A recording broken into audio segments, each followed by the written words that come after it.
Saudara-saudari yang terkasih, kita jumpa lagi dalam Pelita Hati hari ini, Sabtu tanggal 31 Oktober 2020, hari biasa dalam Pekan Biasa yang ke-30.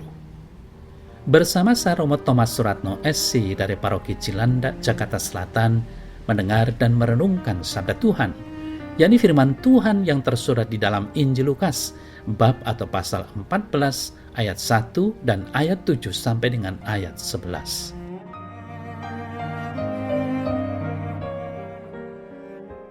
Pada suatu hari Sabat, Yesus masuk rumah seorang pemimpin orang-orang Farisi untuk makan di situ.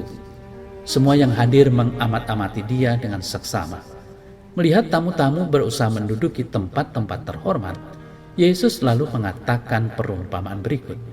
Kalau engkau diundang ke pesta perkawinan, janganlah duduk di tempat kehormatan, sebab mungkin ada undangan yang lebih terhormat daripadamu.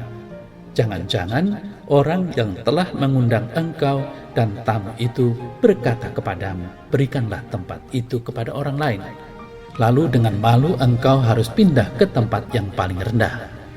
Tetapi apabila engkau diundang, duduklah di tempat yang paling rendah dan berkata, sahabat, silakan duduk di depan. Dengan demikian, engkau mendapat kehormatan di mata semua tamu yang lain.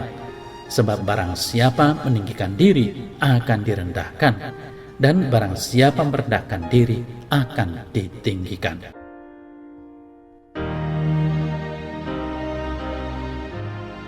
Saudara-saudari yang terkasih, Yesus mengajar para murid untuk bertindak rendah hati dan murah hati. Sebagai anak-anak Allah, kita dipanggil untuk berbuat seperti Tuhan Yesus. Apa tindakan itu?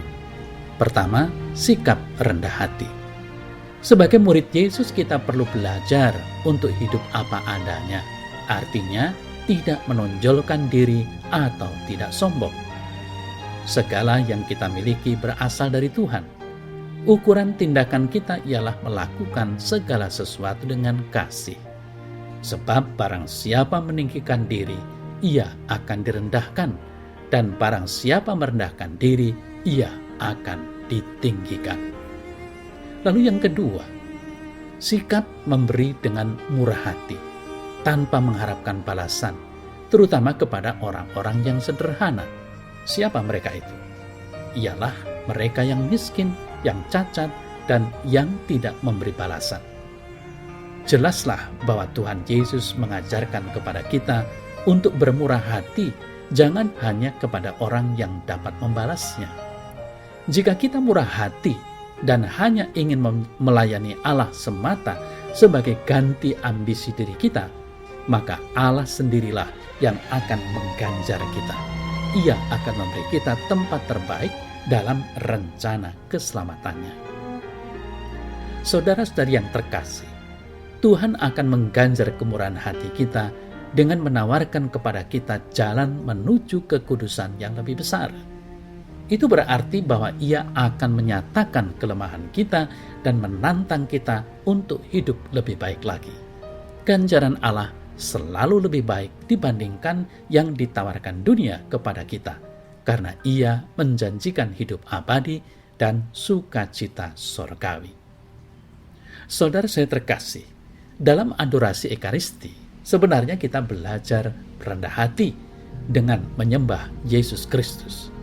Di sana kita memberikan kepadanya tempat pertama dalam hidup kita dan mendengarkan undangannya untuk mengalahkan kelemahan kita dan bertumbuh dalam kekudusan. Apakah kita memberi tempat pertama baginya dalam hidup kita? Saudara-saudari yang terkasih, seperti yang diungkapkan dalam Injil Lukas bab 6 ayat 36, hendaklah kamu murah hati, sama seperti Bapamu adalah murah hati. Jika bertindak demikian, kita akan menerima ganjaran, yakni dibangkitkan bersama-sama orang-orang benar pada akhir zaman. Kedua tindakan tersebut membawa kita untuk hidup dalam Kristus, baik di dunia ini maupun setelah kita meninggalkan dunia ini. Sabda Tuhan mengajar kita untuk hidup sesuai dengan kehendak Allah. Saudara-saudari yang terkasih, rendah hati bukan berarti tidak menghargai pemberian Tuhan. yang bisa jadi memang indah dan baik pada diri orang. Tetapi itu diterima dengan rasa syukur kepada Tuhan, tidak untuk disombongkan. Dosa pertama dalam kitab suci ialah kesombongan manusia. Bentuk kesombongan itu ialah manusia ingin menyerupai Allah. Manusia lupa akan dirinya sebagai bagian dari ciptaan Allah. Saudara-saudari yang terkasih, keutamaan orang-orang Kristen ialah kerendahan hati, mengambil posisi paling belakang. Orang yang rendah hati melihat segala-galanya sebagai anugerah terindah dari Tuhan dan semuanya dikembalikan kepada Tuhan. Tuhanlah pemilik segala-galanya, dan kepadanyalah segalanya akan kembali. Orang-orang yang semakin menghayati iman kekristenannya semakin hari akan semakin rendah hati. Saudara saya terkasih, kiranya kita merupakan orang-orang yang rendah hati dan selalu bersyukur kepada Tuhan. Jika hal itu belum ada dalam hati dan perilaku kita, maka kita belum layak dan pantas disebut sebagai orang Kristen.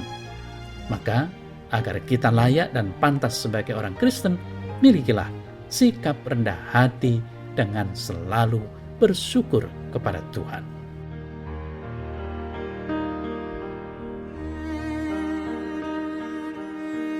Ya Tuhan Yesus Kristus, Engkau akan mengangkat aku ke dalam kepenuhan sejati hanya jika aku merendahkan diri dari menara egoismeku.